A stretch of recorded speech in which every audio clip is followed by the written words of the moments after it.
Morning, church. We're going to hear from the Old Testament reading in Genesis chapter 41, and it'll be the first 16 verses. And it's all about Pharaoh's dreams and him wanting someone to explain and interpret it for him. Genesis chapter 41. Then it came to pass at the end of 2 full years that Pharaoh had a dream, and behold, he stood by the river. Suddenly there came up out of the river 7 cows, fine looking and fat, and they fed in the meadow. Then behold, 7 other cows came up after them out of the river, ugly and gaunt, and stood by the other cows on the bank of the river. And the ugly and gaunt cows ate up the 7 fine looking and fat cows. So Pharaoh awoke. He slept and dreamed a second time. And suddenly 7 heads of grain came up on one stalk, plump and good. Then behold, 7 thin heads, lighted by the east wind, sprang up after them. And the 7 thin heads devoured the 7 plump and full heads. So Pharaoh awoke, and indeed it was a dream. Now it came to pass in the morning that his spirit was troubled, and he sent and called for all the magicians of Egypt and all its wise men.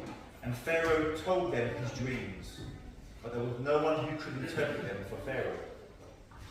Then the chief butler spoke to Pharaoh, saying, I remember my faults this day, when Pharaoh was angry with his servants and put me in custody in the house of the captain of the guard, both me and the chief baker. We each had a dream in one night, he and I. Each of us dreamed according to the interpretation of his own dream. Now there was a young man, a young Hebrew man with us there, a servant of the captain of the guard, and we told him, and he interpreted our dreams for us. Each man he interpreted according to his own dream. And it came to pass, just as he had interpreted for us, so it happened. He restored me to my office, and he hanged me.